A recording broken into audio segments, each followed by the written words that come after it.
Come on in. Come on in. The water's warm. Come in. Come in. Yeah. Yeah. You. Come in. Sure.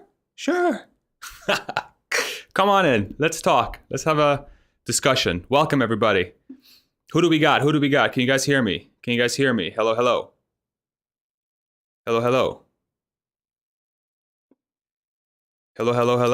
Come on in. Yeah, I'll play these, I should have set up, but I'm gonna play this, I'll play a little later. I'm gonna do my usual guitar playing every time. Perfect audio, perfect. Thank you, John. Hello, Ishan, welcome. Do you think Tesla will build a second factory in China? I think they already announced it, didn't they, David? I'm pretty sure. I think they announced I think there was an article out there recently that said they're gonna build something like a second factory, like almost like a additional capacity for the country. So I think that came. Marcus, I hear you too. I see your comment. Hello, Alvin. Welcome. A lot has changed since the last time we had a live stream, y'all. I think last time we were together, we were seeing what Russia was going to do as it pertains to the Ukrainian conflict, and the world feels kind of different today, doesn't it? Pretty wild stuff. Q1 for today. How are you doing? I'm doing great. Thank you very much. Yeah, there's a couple questions that came through already that we can start talking about as people flow in, and yeah, we can kind of sit down and talk to those things and throw some ideas around. As per usual, I like to keep these like really open, and I love going through the different comments you guys post and different questions and thinking through them and sort of talking it with you guys, the different possibilities and the things that could happen from our conversation. So we'll continue the usual way of doing it. All right, we'll start with this one. There was a question that was asked before the stream started, so thank you, John, for that. Do you think that Tesla and SpaceX will eventually look to take over the worldwide logistics? Super Heavy can ship massive tonnage around the globe, semi-distribute to warehouse, and then why last mile and Tesla bot delivers to door? So I think there is a very good argument for this.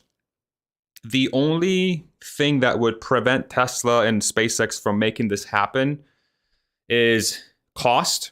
And how does that cost compare to the turnaround time it would take to move these things around us, right? So having worked at distribution and at Tesla specifically, there will always have to be a sort of balancing act between how quickly you want it to get there and how much it costs. So the speed of it delivering is usually tied to essentially how important it is to keep that business or continue that business that product's being delivered to. So like say someone cars break down and you don't have the part handy and the customer's really upset and you got to get the part out there immediately. That's where like overnight shipments would come into play.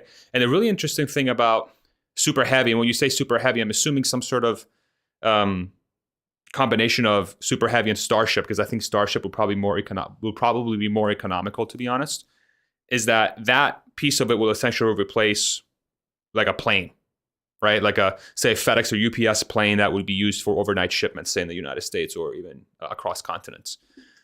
So we would have to sit down and run the math to see if that would actually be more economical. I'm going to guess that the longer that trip is, the more economical it becomes. But then the question becomes, will something like Super Heavy will eventually be cheaper than using an airplane or using an ocean container? Because the ocean containers, like the boats that they use to ship between, say, China and the United States and vice versa, those take a long time, but they're super cheap. They're very cost effective. I think the last prices I saw were in the single digit thousands while I was at Tesla. It's very cheap if you really think about what you're shipping and how long it's going. So it would really have to become a question of cost versus turnaround time.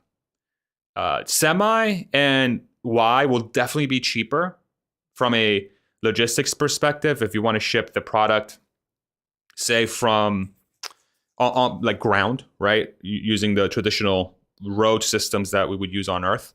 But And then the bot would obviously be much cheaper than human labor to deliver the product, especially if your Y and the semi are self-driving, which under this assumption, I'm assuming they would be.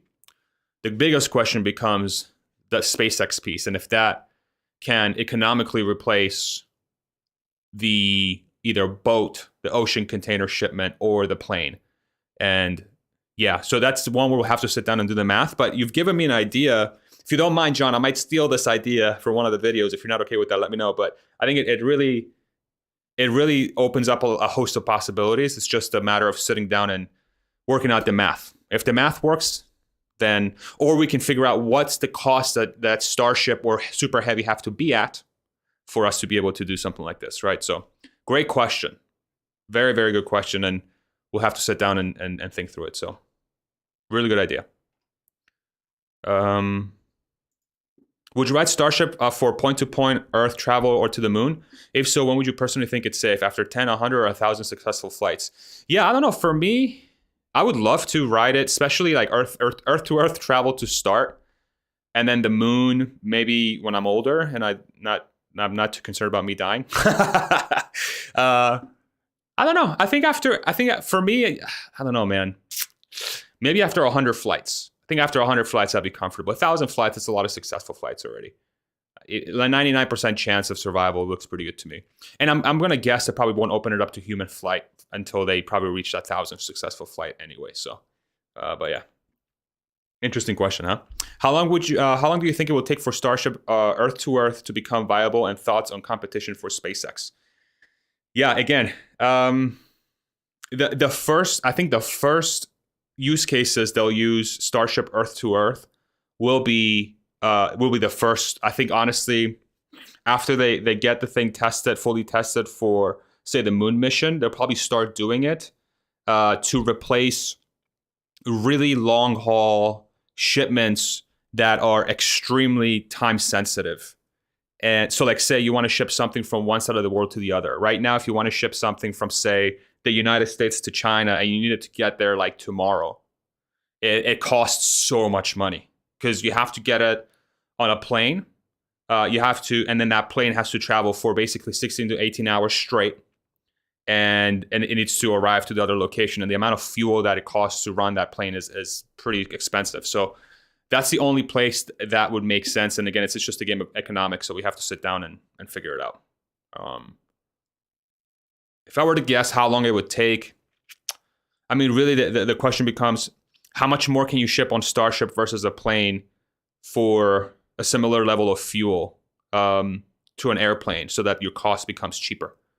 That really becomes the math. So I'm surprised that Elon's helping Ukrainians. Yeah, I don't know if I'm surprised. I mean, Elon has shown that he has a very good heart. And I think if it's humanity first, then people suffering because of war is never a good thing. And I think allowing citizens to have access to the internet is super benign and fine. So yeah, I think it's awesome. Do I think 4680 ramp up will be rapid this year? I think Tesla has become very good at sandbagging, and I wouldn't be surprised if 4680 ramps up a lot faster than people expect. I think the Q1 earnings report will be our first sort of clues and insights into what Tesla is really thinking when it comes to the ramp up stage for that battery, and we'll have a lot of clues in about a month and a half from today's date. So it's going to be exciting. I think it'll be faster than most people expect, to be completely honest, because Tesla has become very good at sandbagging. Good afternoon. Good afternoon. Welcome back. Welcome back. Welcome back. Yeah, they would have to create quite a bit of 4680s, David. I agree. I've been good, Jeff. Thank you for your question, man. How have you been? How have you been, man? You tell me. I've been great. Thank you. Appreciate it. A little startled by the latest happenings with Ukraine for sure, but yeah. Let's take a pause here and see how the market's doing. I haven't looked at the market yet. Let's see what kind of news we got. Refresh. Okay, look at that. Tesla is up 1.8%. What do you guys think about that? You guys excited to see this? Honestly, I am too. Am I excited to see this? Of course, I'm excited to see this. Am I surprised to see it? What's been surprising is how quickly the markets have seemed to shrug off the Russian-Ukrainian conflict. It really seems like the market really prioritizes certainty more than like destruction, which is kind of scary, ain't it? So we ended up 1.8% at $880 a piece per share. I had this line painted on. These lines mean nothing, by the way. These are just drawings that I like to make because I'm a 4-year-old. But this line, this support goes all the way back to March of 2020. And it seems to have been riding this line. And we had this temporary dip because of the conflict, the Russian conflict, and it's appeared to come right back up, and it seems to be riding that line back up again. So I don't know if this is proving some sort of like upward support as it goes back to sort of test those all-time highs, but we'll see. But good movement so far. For those that are invested in Tesla, I'm sure you guys were sort of very uneasy once it started going down this route. And yeah, this level here, I had a lot of friends hit me up and they're like, yo, I think I'm going to buy some Tesla. I'm like, yeah, that's probably a good idea. Do your own research, but okay, I approve. And I think those folks are very happy now. It's gone up $180 since then. So congratulations to them. So it's been a pretty exciting move for Tesla lately here. I'm going to jump around here. The comments, I've seen quite a bit of comments. Thank you so much for the comments, you guys. I know we have a very active live stream every time people come on. We might not be the biggest live stream community yet, but you guys always ask amazing questions, and I'm always so appreciative when you guys come on. Thank you so much. I love it that you guys get to spend time with me, and I really enjoy your company. Thank you so much. We're doing this every week. Who is the best guitarist in your opinion? Holy crap. For those that don't know, I play guitar, and I'm going to play some guitar later today on this live stream. I'm also going to play a full song. I've chosen a song that I want to play, and I want to dedicate it to the Ukrainian people at the end of this live stream. So I want to play a whole song. Demonetization be damned. We're going to do a whole song at the end of the stream. I think it depends. I think there are different types of guitarists. There are rhythm guitarists, there are lead guitarists, and there are virtuosos, right? I think there's 3 very different types of skill sets. And there's also musicians as well. I think Steve Vai is up there. I think John Petrucci is up there. When it comes to like virtuoso and just being crazy, Malmsteen is up there. Satriani is up there. I mean, these are all legends, right? For my money, I think Steve Vai is probably the greatest guitarist. Like when it comes to like what really speaks to what I like to hear when somebody's playing guitar. Steve Vai is just so nuts. He has this crazy combination of like creativity, skill, talent, emotion. When it comes to rhythm guitarists, like somebody who just is sick at writing riffs, James Hetfield is, I think, the best rhythm guitarist ever, because he's able to make these like super technical riffs, but they're also super, super catchy. So I would say those 2, and then I mean, for me, lead and a virtuoso guitarist is kind of the same-ish for me. Although you could make an argument that lead guitarists oftentimes, the best lead guitarist is the lead guitarist that's currently in that band, because you can't take like a Kirk Hammett from Metallica, for example, and put him in Megadeth. His crap will sound like terrible on Megadeth, but with Metallica it sounds incredible. And the same thing with like Mustaine, right? You take Mustaine and you drop in Metallica, you can make an argument that his lead sound will sound good on Metallica, but it's just not the same. He won't play the wah, and I like the wah. So that's a long answer to your question. McLovin, nice shirt, thank you. You guys heard about McLovin? You guys know who McLovin is? If you guys never seen the movie Superbad, this guy's a legend. He's a legend. He doesn't have no last name. His name's just McLovin, because he's a monster. Crazy. I'm just bouncing around here, comments. I'm going back and forth. So as you drop them in, I'll definitely go between, back and forth. I see a lot of good comments up top as well. So I'll definitely make sure to answer as many as I can. With the price hike on Rivian, do you think they will raise the price of the Cybertruck even after you ordered it at the lower price? That's such a good question, right? Because for those that missed it, Rivian announced that they're raising their prices for all reservation holders whose cars haven't been built or aren't being built currently by between 17 and 20%, which is pretty significant. On an $80,000 car, that's a $16,000 price hike. That's a lot. That's like a Honda Civic, like not even, I guess they're more expensive now. That's like a very good used car. That's how much it's gone up by. If Tesla were to increase the price of the Cybertruck, I think they would do it in a way so that you are getting the value as well, right? The way Rivian raised it, I think they raised it by $18,000, but they haven't really added any additional features for that money. I think if Tesla were to do that because of supply chain issues or material shortages or inflation, I think they would try and make it right by say, adding some additional features that weren't there before. And that's where Tesla is extremely good at, is that they're very good at hiding features that you don't know about before a product is shipped. And so although it might be like a surprise to you, Tesla was already probably planning this for a long time, and they released it. So honestly, I would be surprised if Tesla sticks to 40,000. I think what's going to end up happening is that they'll probably take their top trim, which is a tri-motor. They'll probably go quad motor with that. And because of that, they'll probably raise the price by like $5,000, maybe $10,000. But then they'll say you're getting an additional motor plus some additional features that you didn't know about, but they were probably planning on releasing anyway, to make that a little bit easier to swallow. And then the lower trims will just come out over time.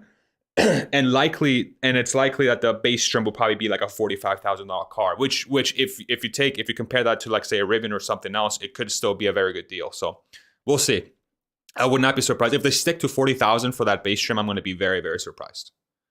So, yeah. Pete, thank you for the super chat, man. Thank you so much. Really appreciate you. You rock. Question: what do you think of Web3 from your perspective as a creator and musician? Wow, great question. So for me, it's like Web3. Like, what is Web3? Like what exactly is Web3? Because to me, Web3 seems like I know it's trying to describe the next generation of the web, and like you're going from like Web 1 was like that freaking AOL disk that would show up at your house, and then you put it in, and all you can do is just read. You can't really interact back and forth with the internet. Web 2 was you being able to like have a two-way relationship with the internet. You could absorb it, but you could also put stuff into the internet like posts and video uploads and stuff. And Web 3 is kind of like correct me if I'm wrong here, Pete, but it's more like it's like an ownership structure where the users own a part of those structures, those websites, if you want to call it, or digital organizations, right, in a way. And so when it comes to creators and musicians, it means that you would have a much closer relationship between the creator and the people that listen to it, because there's a direct exchange of value when they're using your network in a way, right? So I think that makes a lot of sense. The challenge is going to be discovery, because you think about like YouTube and all these other places where you have creators or content creators or musicians creating stuff. YouTube acts like a label in a way that you're using their platform, and their platform is going to enable others to discover you. So I'm curious to see how the discovery process is going to work with Web3. Like you might be able to create stuff, but are people going to find it? I think that's the important thing there, the important question. But it's going to be exciting to see. Regardless of what it is, it's super innovative, and innovation usually leads to good things happening. So we'll see. I'm excited for it, Pete. Thank you for your question. Yeah. Thank you, Pete. Yeah, I appreciate you confirming that for me, bud. Appreciate that. So many comments, y'all. Damn.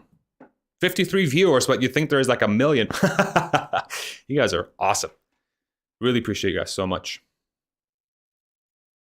Hayden, I made a video on what Web3 is, to be fair. Yeah, sure. So Hayden, thank you for jumping on. Hayden is somebody that I recently spoke with. He has a up and coming YouTube channel. If you YouTube his name, Hayden Bloomfield. He interviewed me a few days ago. He just posted an interview of that. If you guys are interested, make sure you go check out his channel. He also has other great content. So if you guys have the time, go ahead and check out his channel. He has some great content, and my discussion with him was super fun. I really recommend you guys go and check it out. If the Tesla bots, thank you for your service. You're welcome. Thank you for your service. I don't know what I did. I just worked at a place. If Tesla bots become so big and our civilization becomes self-sufficient, money might not be needed anymore. In that case, would imply for Tesla, what would it imply for Tesla shareholders? Yeah, I think that's a long-term question, and that's where, will the economy eventually get to a point where it's able to generate Like, is there a point for work and is there a point for holding assets, right? I still think there's going to be a use case for people holding assets in some way. And, being a shareholder, that's kind of what it is. But I don't know, that takes a lot of thought. That's a great point, though. If there's no reason for wealth, why would you ever want to own something, right? That's a scary thought. It's weird. And it's probably like 40, 50 years away, but 40 years time, I'm not even going to be 80 yet. I'm still going to be around. That's my plan. So who knows what that structure is going to look like. I'm generally optimistic about the advancements of humanity and getting us to a place where we all have better. But I recently just finished reading 1984 by Orwell, and I'm freaked out. I don't know if you guys have read that book before. So I don't know. Under that scenario, what you're describing kind of sounds like that book, that end game of that book. So yeah. What has been your most impactful health wellness habit in your life? Great question, Ishan. Definitely portion control, to be honest. I used to eat a lot, and so really counting my calories has helped me feel much lighter and clear-minded. I would get to a point where I would eat too much and then I'm like super groggy, so that helped me a lot. I'm a freaking glutton, so getting it under control is good. Working out at least 3 times a week has been helpful. I don't look like I do, but I promise you I do something 3 times a week. I'm working on it. And sleeping. Actually committing at least 7 to 8 hours of sleep a night has been giant. And so if there's one that was massive for me, is sleeping. By far. Great question. Thank you for the question. Do you think Tesla battery packs are good options for Warzone? I mean, you would think that they are. I think that the question there is like how easy it is to transfer them. The thing about gasoline, it's a lot more energy dense. So it would be much cheaper and easier to transfer a larger amount of energy to a site, right? Depending on what you need. And then you need to convert all your arms and your things that you use for the war into something that would be able to use the battery right now. And usually military equipment is like so old because it's super expensive to build and they don't want to get rid of it. So yeah. 1 hour cluster bomb deliveries of parts to supply centers across the nation. We're talking about the if Starship were to ship products, dude, that would be sick. That would be so sick. Can you imagine? Wow. Have you looked into building affordable housing? Have you looked into Aircrete give you cheap building material that is fireproof and easy to cast any shape? Yeah, I've heard of that product. I haven't looked into it per se, but I think this is going to be something that, like, this foundation could potentially be very helpful for figuring out how to build very cheap, sustainable housing on like Mars, for example, or on Earth, and then you can use sort of solar and batteries to power those very affordable homes. So I think it's going to be very interesting. What percentage of parts in a Tesla are catalog items, and how does this compare to other OEMs? Yeah, I wish I could answer this, but I'm under NDA and I can't. So I'm just gonna say more than OEMs, but I can't. Unfortunately, I can't share the exact percentage. Mostly because it's probably already changed since I left, but more than other OEMs, and that's all I can say, unfortunately. But that should give you a clue. Yeah. We need to build a lot of houses for people. I just saw a show about how much Black people were shut out of the housing market for years. Yeah, there is a lot of different countries have a lot of different sort of dynamics around affordable housing and how much access people have to housing. So it's definitely something that humanity has to get figured out. So yeah.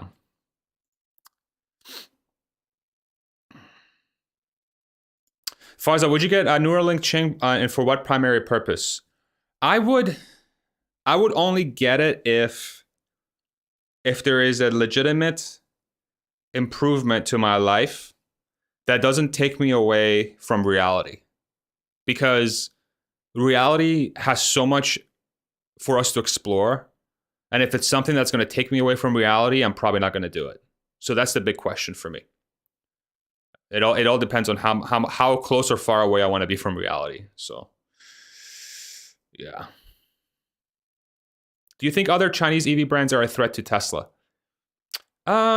See, I still don't know enough about like the BYDs of the world. All I know is that those folks seem to be much faster at ramping up their production than, say, a Ford or GM or a Volkswagen or anybody else.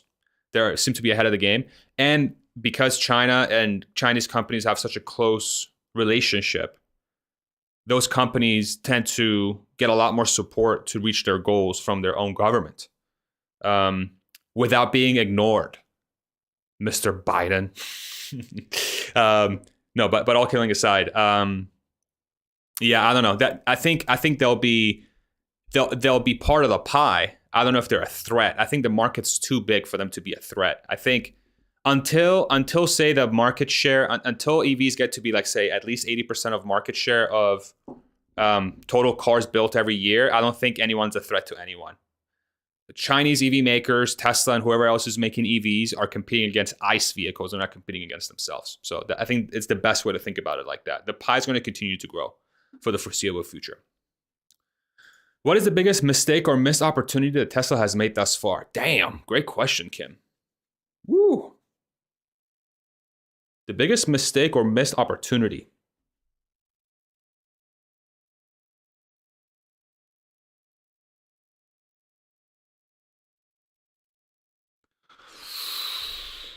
Biggest mistake or missed opportunity. I think, man, I think the biggest mistake that they've made is maybe they've Tesla sometimes gets into this thing where they're really trying to be ahead of the curve when it comes to innovation. And so in the example of, say, like the manufacturing and service relationship, the way that they want to fix the service problem is eliminating service altogether. But that only applies to new cars being built, right? And I think a lot of the things that might be built around the service experience is with that in mind. And so, you know, if you're somebody who's trying to have a personal relationship with your service team, as is very common and at every other, say, you know, third-party service shop or whatever, it's very personal. You have a lot of like human-to-human interactions. Whereas Tesla is going to envision this future where you never have to deal with a car repair, and a car repair is hassle anyway. It's a hassle anyway. And if it does break, you don't want to deal with anybody. But sometimes that like human-to-human interaction is very reassuring, right? I think maybe that's their biggest mistake, is maybe they're underestimating how much people enjoy talking to somebody when it comes to like routine repairs or getting something checked out for their car. So perhaps investing more time in that might be worth it. But that's a very big question. It's something I have to keep thinking about. But yeah, I hope that answered your question. Tesla dividends, when do you think? I'm saying past 2030. Yeah, this is a big question because I don't know. I really don't know what Tesla's going to do with all the extra cash you're going to generate in the next decade. I think dividends are likely. I think share buybacks are likely, but I also think that perhaps using all the extra cash to, I don't know, build out an entire colony on Mars with the extra cash and build out all the necessary tooling and all the necessary houses and power generators and transportation systems and roads and anything else that will be required to start a colony from scratch. That cash could be used for that. But for that to happen, SpaceX and Tesla would have to become one so that you can leverage the cash. So I don't know. If dividends don't happen, they're going to put the cash to good use. So we'll see. We'll see long term what happens there. Good question. Can you make an interview with Anastasi in tech about the full self-driving and Dojo chip? Yeah, I'll write that name down. I've never heard that name before, but I'll check it out. Just so you guys know, I'm scheduled to speak with Tom Nash this weekend. We're gonna have a chat. If you guys haven't seen my chat with Gally from this week, definitely check it out. I had such a good time speaking with Gally. Super bright mind and just a really nice guy to talk to. So. But that should be coming soon. And then once Jordan from the limiting factor is a little bit more settled in, he's also going to be on the channel sometimes. I'm excited to have him too. It's going to be great. Tesla will raise prices on Cybertruck, but not by 16,000. Yeah, I agree. I think if they do raise prices, it's not going to be that much. Maybe for like the top level trim, but even then, I don't see it.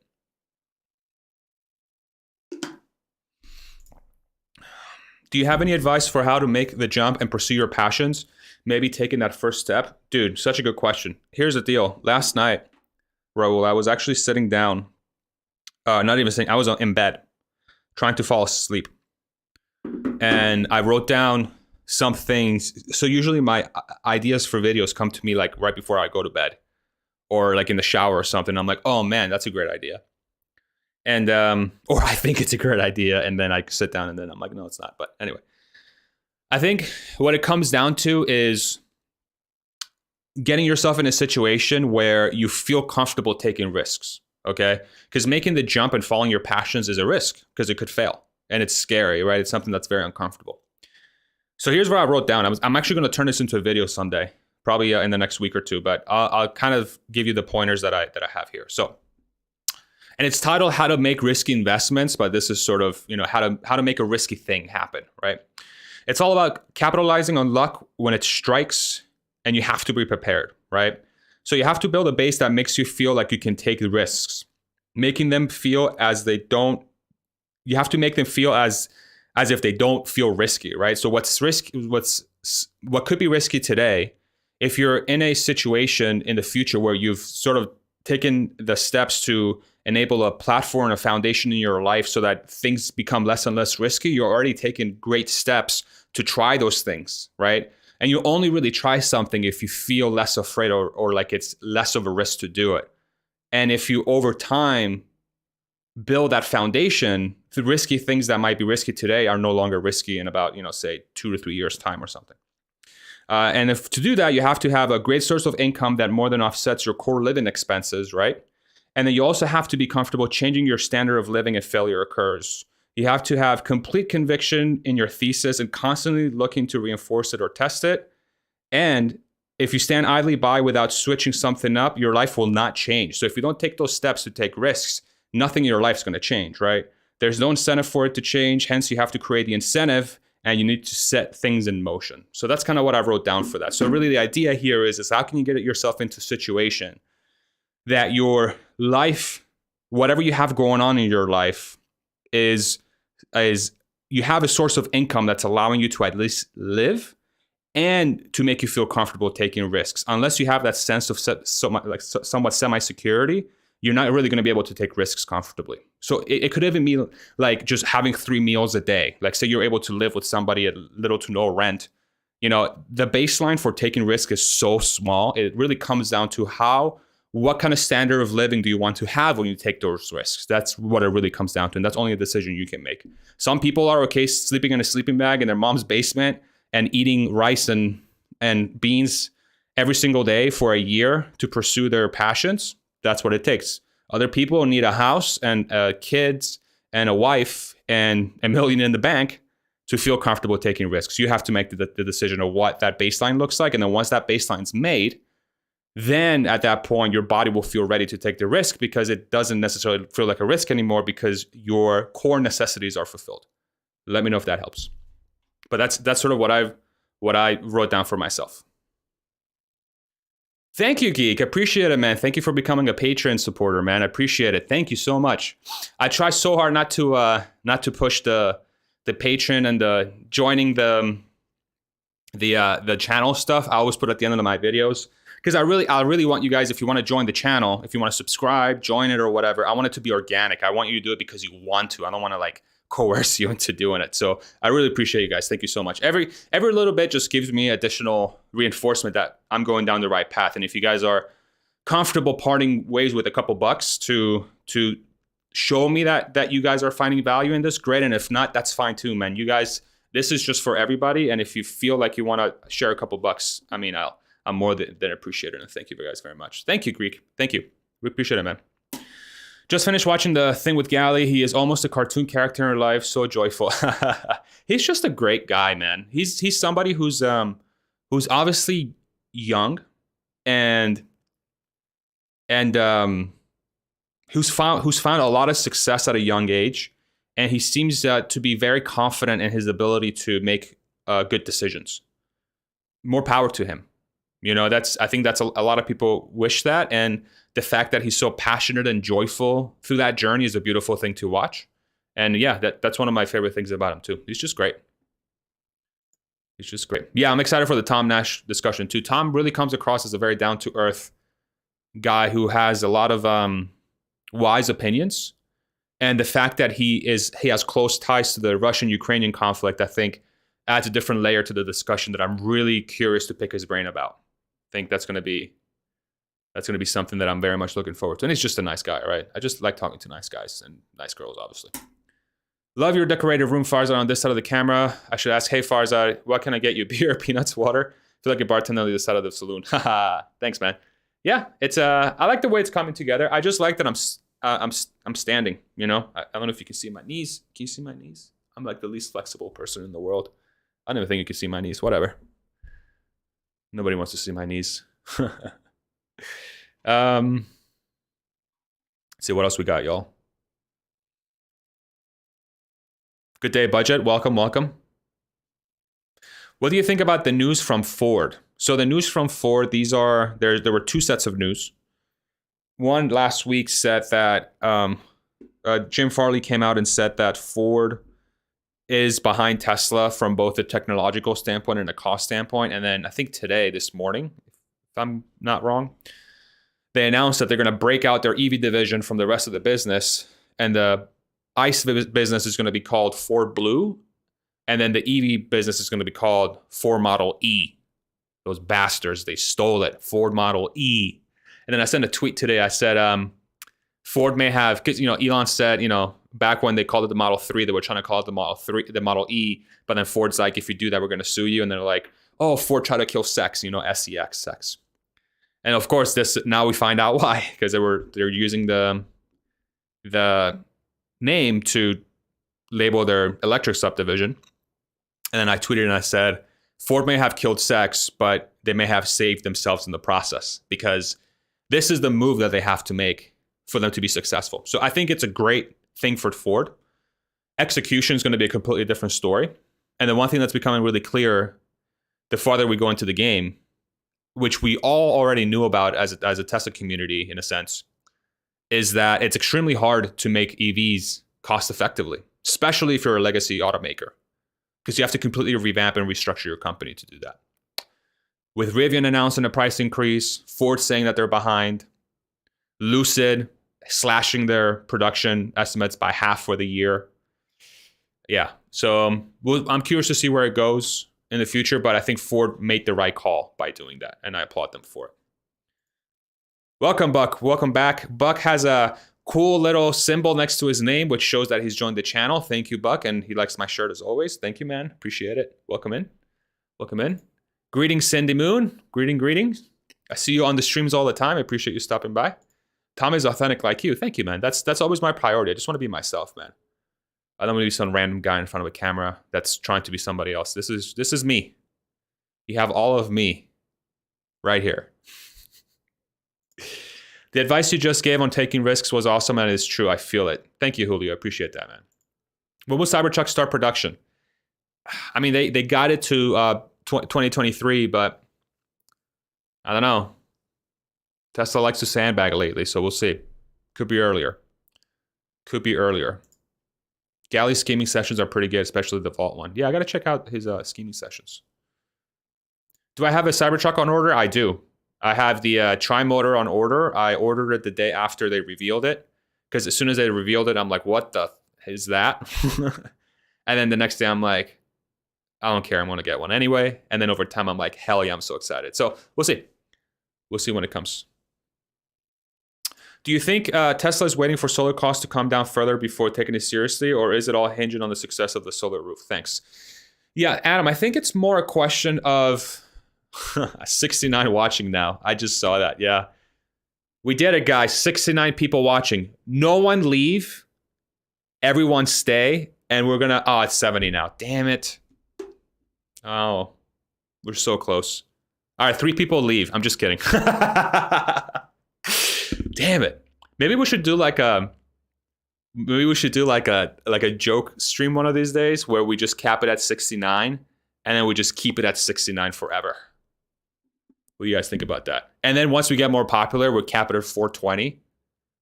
And then we'll do like 40, 420, 069. And then 69, 420, 0. And then, we'll just kind of, we'll start scaling the channel that way. We'll just set a hard cap. Let me know if that makes sense. Thanks for ruining this, McKay. We were at 69. Damn it. You guys are great. All right, back to the actual question that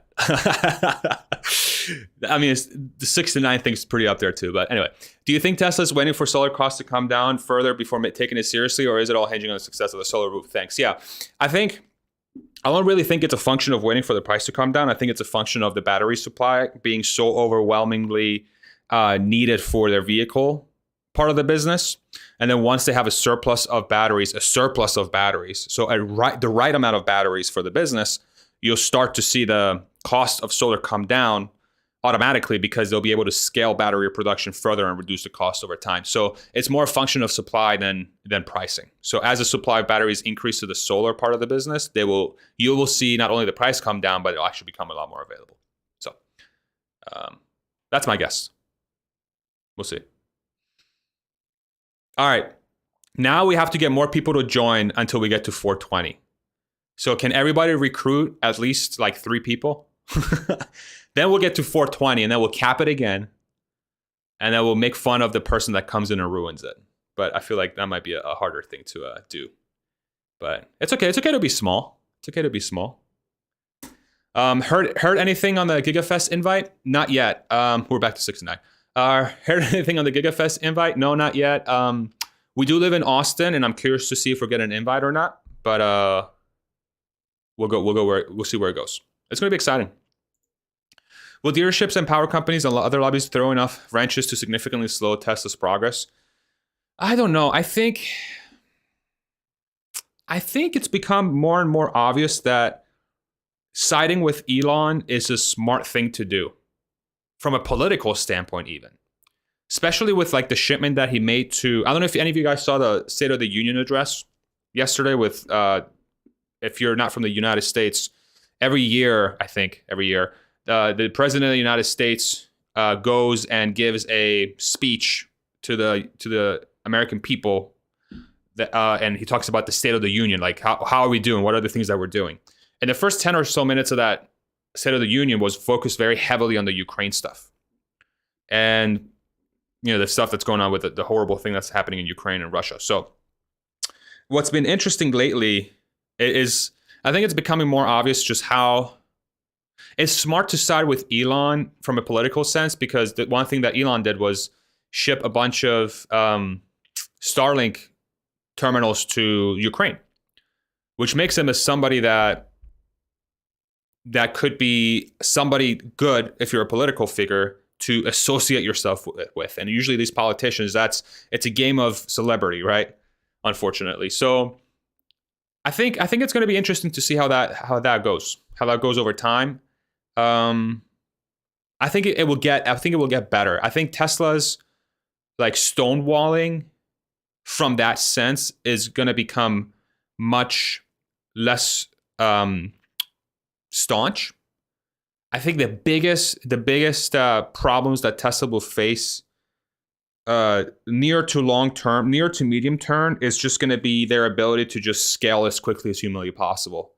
And then once they get to like say critical mass and they just can't grow, or they're not growing nearly as fast, then at that point, then you're going to have lobbies and other things getting in their way to potentially reduce their share. So I think they're on a war path, and on a train that is not going to stop. And if you're not smart enough to associate yourself with them, you're going to look a little silly. So we'll see. I could be proven wrong, but an obvious thing for somebody is not usually obvious for another. So, otherwise everybody would have bought Tesla back in 2012, 2013. So, what do you think with the Optimus subprime will sell for? I think it's going to sell for about 25,000 per. And this is purely, so I have a video on my channel that sort of outlines how I see the bot playing out and all the costs that are associated to it. The material costs seem to be around anywhere between $20,000 to $25,000.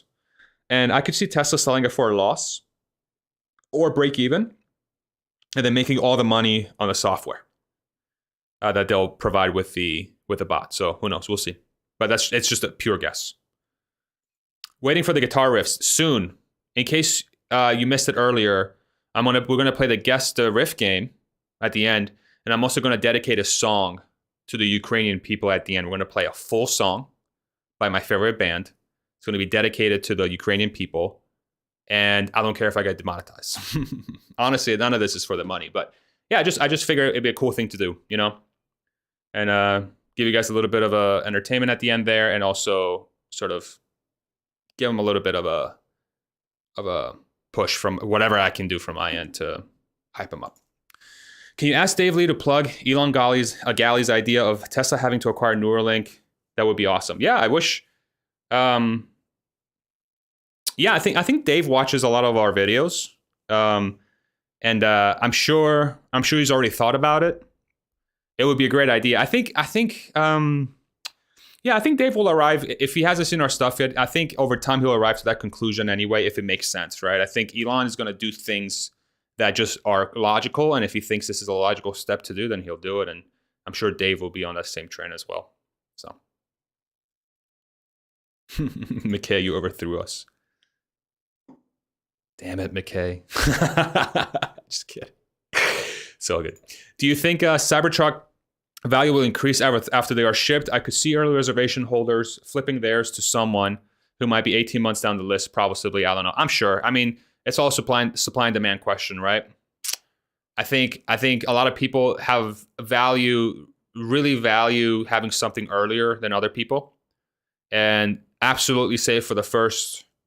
And given that it's such a unique shape, I could very much see that happening until production catches up, which is probably not going to be for.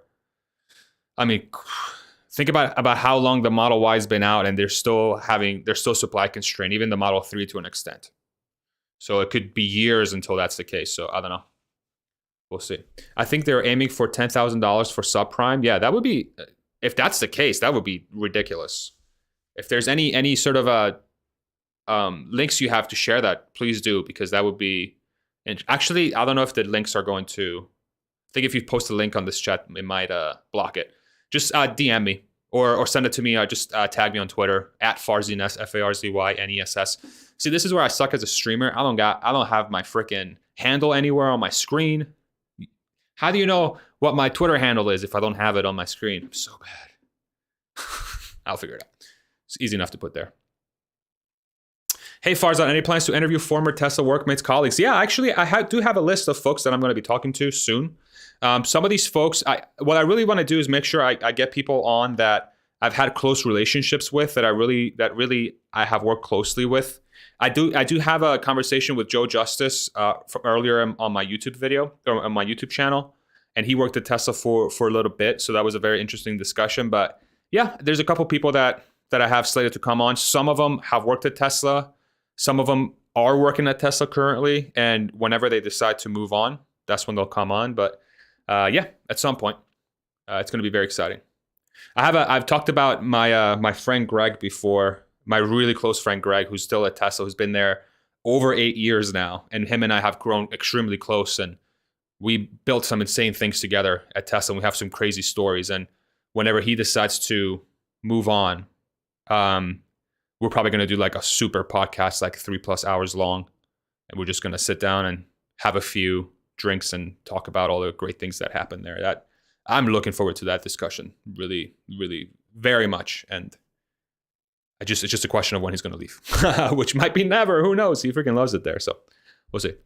I think Cybertrucks will be sold almost double on the resale market right off the bat. Probably right. Probably for the first week or so, or for the first few weeks and months, for sure. But over time, it might reduce in price as the ramp accelerates. Cybertruck is so ugly, I want one. I'm right there with you, Cindy. That's why I got it. Yeah, Greg's great. Greg's the man. He's awesome. Do you think Tesla Energy would ever get into next generation nuclear technologies? I don't know. That's a big question. I don't know enough about the technology. Might be a question that I asked Jordan when he from Limiting Factor when he comes on my channel. That's a good question. Let me write it down. Let me write it down. Can't type. Okay. Got it. Greg the Egg. If you guys haven't seen Succession, you probably won't get this. Watch it. HBO Max, great show. Really freaking good. Please get some people from currently working at Tesla on a regular basis. This will be highly valuable. Try to get many people as many positions. If will make your channel explode. Yeah, the problem, Julio, is that these guys are all under NDA and they can't really say much. There's a reason why I had waited until I left Tesla to even consider doing something like this, because working at a position and talking about what you're doing and what you're working on while you're working there is just not a good idea, because you never know what you're going to say. And the slightest thing that you might say could breach your NDA, and it could put you in a situation that you're given information that you shouldn't be sharing. So, yeah. So I have to wait for folks to either leave, or I have to find folks that have left whom I trust to bring on to share their side of the story and their information. So, no need to answer if too personal, but have you ever tried psychedelics? I haven't, but I'd like to try one day. Hell yeah. There's a lot of things about psilocybin mushrooms and other things that have had a lot of positive things for people. So I'm definitely open to it. I have had anxiety for a little while in my life. And so I was pretty scared of trying it when I was battling that, but it's been getting so much better to the point where I would say that I'm probably ready to try it at some point, but I've definitely considered it and I can see myself doing it. Do you think they'll add any other features to the quad motor Cybertruck besides just the extra motors, self-inflating tires or solar, like the tonneau? I don't even know what that is. It's French, but I'm guessing that's the sort of like the thing that expands on the roof. Or do you think they'll keep everything but the motors? No, I think they'll add additional stuff. I think, especially if they increase the price, which they will if they're going to introduce an additional motor, my guess, they'll probably add something else to the truck. So we'll see. Welcome, T. Welcome. A regular to the channel, T. Jones. How you doing, buddy? I recommend against the mushrooms. Okay, I appreciate that, Robert. I do know that people have said that they've had bad trips on mushrooms before, and they're not very pleasant. But yeah. Will Optimus bot ever be able to be my friend and maybe more than a friend? I don't know, man. That's I think the Lex Friedman has a podcast, if you haven't listened to it before, where he talks about how AI and bots could become like a personal sort of, you could have a relationship with in some way, either as a friend or something more than a friend. So it seems like it's possible, but I don't know. I'm married, so I'm good. I have a bot already, I guess. I'm going to start calling my wife a bot. Let's see how, she calls me a bot all the time. She freaking calls me a bot all the time because she plays a lot of Fortnite. And usually when she's playing Fortnite, there's like all these bots running around, basically like AI players, and they're terrible. They're so bad. So she just one shot headshot or whatever and kills them. And then when I'm doing something stupid around the house, or like I'm not doing something right or something, she's like, "You're such a bot." I'm like, "What the hell?" So I'm gonna start calling her a bot. How about that? In your face. Nobody tell her. Do you think Musk will repopulate in Mars? Dude has like 8 kids on Earth. Yeah. Dude, my wife and I were talking about this, Amanda, and I think like Elon is one of the very few people I would say, like, I mean, anybody can do this, obviously, but like we almost want him to reproduce as much as possible because he just seems to have very important genes that are like good for mankind. So if he chooses to do that, hell, go for it. Great question. That's funny. There's a vehicle readiness specialist position available near me at Tesla, but I'm concerned about possible pay cut and long hours. Are my concerns valid, or is it too much fun to notice? I would say that the only way to find that out is to apply and find out yourself, right? You won't know until you try. I can tell you that you can definitely negotiate your salary. When I joined Tesla, I negotiated very hard, and I negotiated very hard for a significant portion of my salary to be paid in stock. So, yeah. You won't know until you find out. Have you looked into Rocket Labs? Any thoughts? I listened to Emmett and Matt on their channel on Good Soil Investment. If you haven't guys, check that out. I do check out that channel quite a bit. They talk about Rocket Labs quite a bit, and it seems like a second place. So SpaceX is first place when it comes to shipping stuff to space, obviously. But Rocket Labs seems like a strong second place, although it might be distant. So I'm going to do more research on it, especially since we've been talking about it. Lemonade was something that I invested in, which I made the decision on because of the research that they did. And their research around Rocket Labs seems very bullish, and so might be worth looking into. I trust them. So I'm obviously not making a decision purely what they say. I do a lot of research, but if they're high on it, it's usually a signal for me to look into it. So I asked, because I'm doing my master's in psychiatric sciences and psychedelics are my research interest. Yeah, cool. All right. That's an awesome field. That's definitely getting a lot more attention from a science perspective, and that's great. That's a great thing. I recommend the mushrooms, 0.5 grams, then 2 weeks later, 1 gram, then 2 weeks later, 2 grams. That should give you a safe way to check it out. Do it on a sunny day. I was told just do freaking 3 grams and go into your bedroom and put just cover your eyes and go somewhere. Yeah. I'll have to check that out. You know what, guys? I lied. I did do mushrooms. But I microdosed it. I did do it. That's right. It was like, I was really anxious for like 2 hours. It almost felt like I was going somewhere, but I wasn't. And my body's like, what the hell's happening? So I did do it. I completely forgot about that. It was not pleasant. But I think I was being told because I didn't do enough. So, but yeah. And I think it was 0.5 gram. I think I did do 0.5 gram, to be completely honest. So we'll see. I may have to up the dose. Do you see the Apple Car as a threat if they were ever to follow through? No, I don't see anyone as a threat to anyone until the car market is 80% plus EVs sold each year. Because all EVs right now are competing against ICE cars. And so, no, I don't see them as a threat. The only thing I see them as a threat, and I'm guessing the question is framed, are they a threat to Tesla? They would only be a threat to existing gas car manufacturers and their gas car business.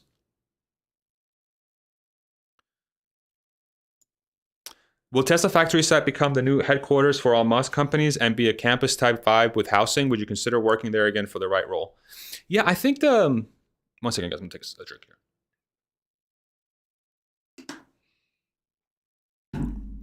I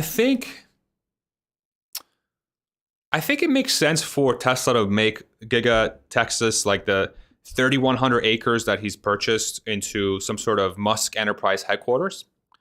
He's got the land. And if he's ever thinking about bringing all his different companies under one roof, then it would make sense for all that talent to be able to be close by so they can collaborate easily. I think it makes sense. I think it makes sense for them to turn that into, to do that. McLovin. He's the GOAT. I love, people always notice the McLovin shirt. That's kind of why I wore it. I try to break it out once in a while. I know people really enjoy it.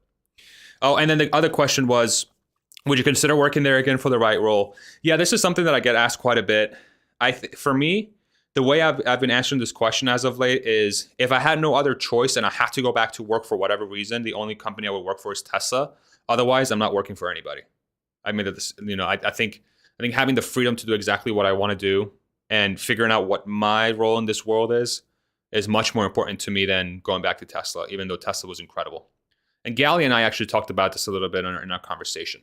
about sort of what it means to pursue your passions. So great question. Great company to work for. If you never worked for Tesla, I recommend you work for Tesla. But I think for me, where I am at in my life, it makes a lot more sense for me to pursue my own thing. But if I have to go to work, I'll definitely try to work for Tesla because they're freaking awesome. Are you going to wrap your Cybertruck or keep the raw steel exposed? I keep going back and forth. I'm leaning towards keeping it DeLorean, but by the time I get mine, I may wrap it to be different. I'm not sure. I've actually been wondering this myself. I kind of like the aluminum, the sort of the bare bones look, only because I can see the car over time getting like banged up. And, if we're going to take it off-roading or we're going to use it to haul stuff or to beat the crap out of it, I would love to have it look worn over time. It kind of looks like it's been through hell, right? I think that'll be really sick. It's almost like the longer you have it, the better looking it gets. Whereas with a regular car, the longer I have it, just looks like shit. Sorry for my language. But with a Cybertruck, I think the more it gets banged up, the better it will look. Because it looks like a freaking thing that just went to war and back, right? It's freaking badass. So, but at the same time, having a Cybertruck that's like completely murdered out and it's just matte black everything, man, I don't know, dude. We'll see. Who should make a baby with Elon next? I vote for Alien Space. Oh my God, Jeff. Jesus. I don't know, man. I think that's entirely her decision if she ever wants to do that. My God. For those that don't know, Alien Space, she has a channel that does covers SpaceX and Starlink and stuff like that side of the Musk Enterprises. Pretty good channel. I would highly recommend it if you haven't checked it out. But yeah, I don't know if I go that far. Will there be any price differences for Model 3 or Y containing a 4680 battery? And when 4680 battery, Model 3 and Y available for consumer? It doesn't seem like there would be a price difference because I think the whole point of the 4680 is to lower the price of the vehicle. But if inflation is taking over and everything else becomes more expensive, you might just have a force that's keeping the price of the vehicle the same. Over time, they make it cheaper per unit. So, yeah. So we'll see. Would you rank the first 5 albums by Metallica? Ooh, okay. So, Kill 'Em All, right? So we're talking Kill 'Em All, Ride the Lightning, Master of Puppets, and Justice for All, and then the Black Album, right? Those are the first 5 Metallica albums. So number 1, this is like the classic Metallica question, and it always changes for me. So number 1, I think it's Master of Puppets because that has, in my opinion, the best song that they've ever created in Master of Puppets. The album is also called Master of Puppets. So that's number 1 for me, Master of Puppets. Number 2, honestly, probably the Black Album for me because there are songs in there that are extremely underrated. I don't know, man. Actually, is it Justice? Man. It would be almost like a tie, but I think the production quality of the Black Album cannot be understated. I think how they produced that album was iconic. And yeah, the songs are less complex, but they're also more complex in a way. They're a little bit more catchy for more people, and I think that's not necessarily a bad thing. And it has, Sad But True is a great song. And then Wherever I May Roam, I would put in like top 5 all-time Metallica songs. Enter Sandman's obviously a classic. Nothing Else Matters is an anthem. Unforgiven is a great song. So I don't know. That's number 2 for me. Number 3, Injustice for All. Number 4, Ride the Lightning. Number 5, Kill 'Em All. Kill 'Em All is a great album, but it's too raw. And I think rawness is great. But if you're going to compare it to more polish, I always like polish over rawness when it comes to, because you see the band evolve. You can see them becoming a master of their other craft. And I really enjoy seeing that. So that's my ranking. Give me yours. Let me know what you think. And dude, I would put their latest album, Hardwired, like up there. I would put Hardwired I would put it above Kill 'Em All. For sure, Kill 'Em All. Even maybe above Ride the Lightning. But there are, I think, like Fade to Black, Whom the Bell Tolls, Ride the Lightning, the song, Fight Fire with Fire. Those are like freaking bangers. Creeping Death. No. Ride the Lightning's better. So yeah. Do you accept guitar riff requests? Actually, I'll try. I'm learning a lot more riffs and things that are usually outside of my comfort zone, which is I usually play metal, and it's a lot of Metallica, Opeth, Gojira, stuff like that. So I'm trying to widen my thing. So I've been like learning like 12 to 14 riffs a week, and then I play them for you. Like this is my incentive to go out and sort of practice them. But if you have a request listed, if I know it, I'll play it. If I don't, I won't play it. But it's likely that I don't know how to play it. But give it a shot. If it's Metallica, I'll probably know how to play it. If it's not Metallica, I probably don't know how to play it. Unless it's like a popular song, I might know it. Given EV's growing popularity in the years and decades to come, are you looking at investing in base metals? I'm not personally looking at investing sort of those commodities, you know? But yeah, I think it's a wise thing to invest in. I don't know if lithium necessarily is a good one. Sounds like silicon and nickel might be good ones to invest in, maybe in the short term. But you have to remember that chemistry does change often for batteries. So whatever the new 4680 is going to be using from a chemistry standpoint, long term, will be the commodities that you would want to invest in my opinion. So, but that only you can do that. Only you can figure that out with your own research. So, when do you plan on traveling, and which place will you visit first? So, actually, our first trip is next week, and we're doing a sort of a local thing in the United States. We're going to Arizona, so we're excited to go check out Arizona, and yeah, it's gonna be fun. And then a couple weeks after that, we're going to Florida, and then we're going to Ireland in May, most likely, and then we're going to Mexico in July. So those are our definite trips, and I think probably the second half of the year we'll probably take a break, to be honest. But we'll see. We'll see what happens. Do you think being all in on Tesla stock is a bad idea? I'm 44 and I have limited time. I feel this is my best option to make enough gains. Yeah, this is only only you can make that decision, Chinwort. Chinwort, that's cool. Only you can make that decision. I think really what it comes down to is what your risk profile is to invest in, right? When I was younger, I'll give myself an example. So back in my early 20s, I guess, I went all in on Tesla and it paid off for me. But I don't know if the environment is the same for you to do that based on where the stock is and what your risk assessment is. So only you can make that decision. I generally say is whatever you feel is the right investment decision for you is the right one. It doesn't matter if it's all in something or completely diversified. Only you can answer that question. So, plus I'm not an investment expert, so I just know what has worked for me, and Justice has to be number 2. Then again, I'm just really attached to that one because I saw them like twice during that tour. Caught a Kirk Hammett Metallica pit in the pit. The mosh was banging. Holy crap! So was that Buck? Was that like the late 80s tour? Because I know like they have this legendary tape from I think 89 on the Justice tour from Seattle. That was like all-time great concert ever of any band ever. And if you were there during that tour, I'm super jealous. Super jealous. I think they closed their sets with Battery during that tour. Crazy. Welcome investing. When do you think Model Y will be coming out of Austin in volume? Definitely this year, right? Definitely this year. Looks like they've already built a few Model Ys and they're sitting in their parking lot. They'll probably hit volume production second half of this year. I think they're probably going to get there sooner than we think.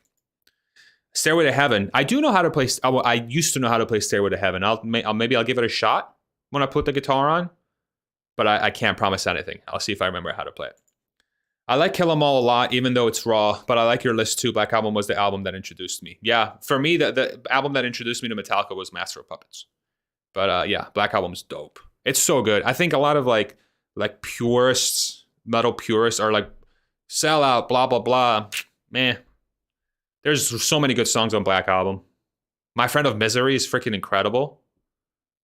Like, yeah, there's just so many good songs on that album that it gets completely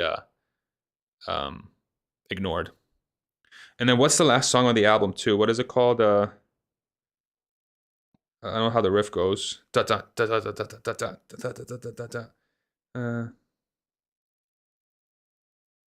da. Struggle Within. Great song. Sorry, I blanked. Old school riff request to help broaden your repertoire. Anything by Roger Waters, Brian May. Ooh, Jimmy Page. Jimmy Page was Led Zeppelin, right? Correct me if I'm wrong. I think I know how to play Immigrant Song, actually. I'll have to check it out, Kathy. Thank you. And Brian May. Isn't Brian May... he's Black Sabbath, right? Correct. I'm just guessing here. Correct me if I'm wrong.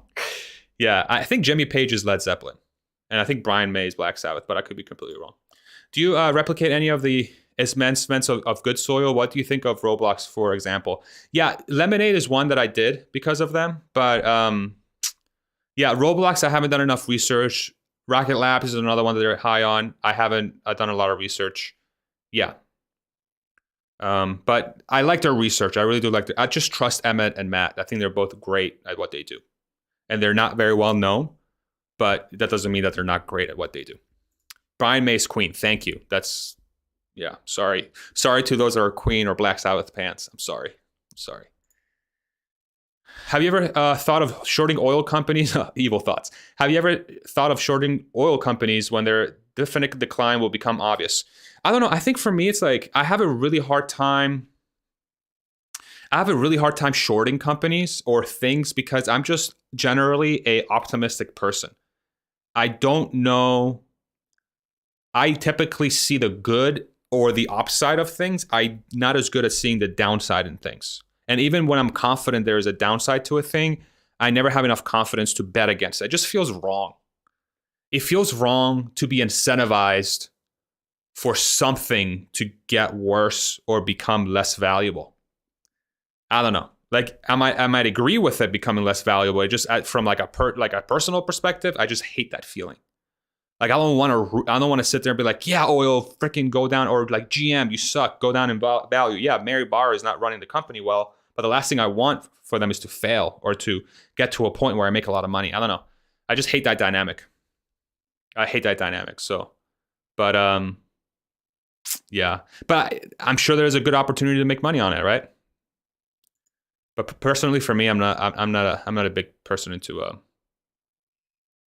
shorting. Hike down into the Grand Canyon, Arizona. So many go and stay on top. Like going to concert and staying in a parking lot. It's spiritual, but only after you walk about an hour down to the canyon. Yeah, we've been told to really get into the canyon before. I'm not sure if we'll do the Grand Canyon this trip. And we're not that, we're only like a 2-hour flight away from Phoenix in that area. So we'll definitely go back at some point to check out the Grand Canyon in full. We'll probably do like an entire trip dedicated to the Grand Canyon, but we're going to check out some other areas while we're there. We're going to visit some friends and stuff. You guys need to watch Solving the Money Problem to get hyped.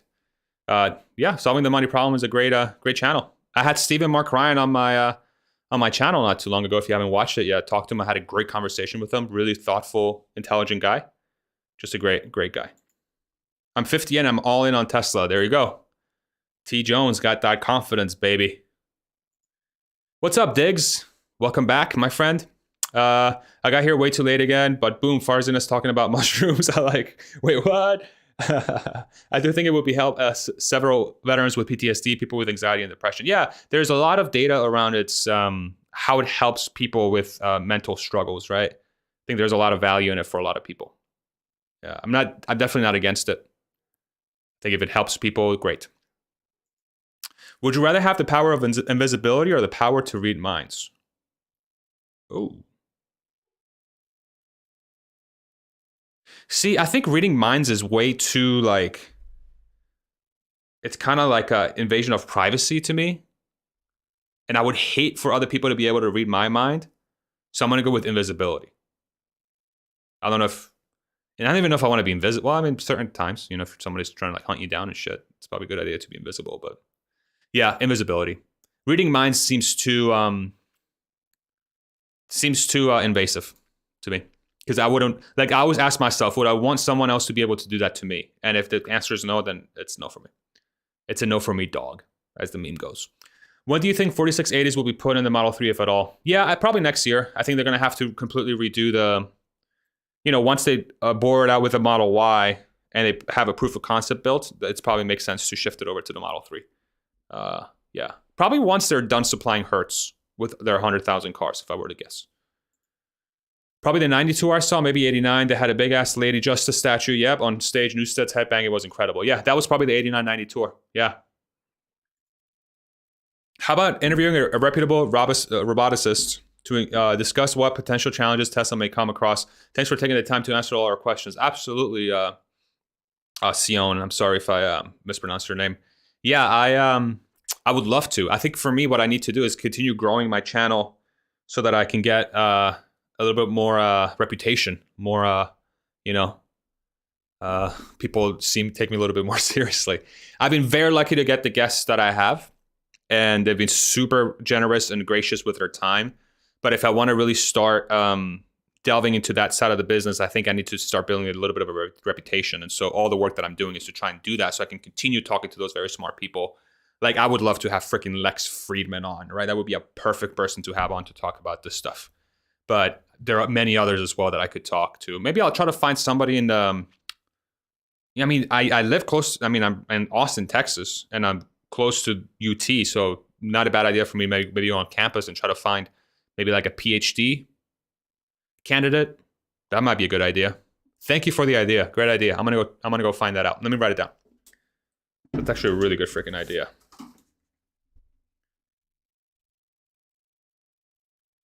Thank you very much. All right. Freeman also has some serious guitar skills. Black Sabbath guitarist told me Iommi. That's right. Thank you very much for that, Kathy. Yeah, Lex is a beast.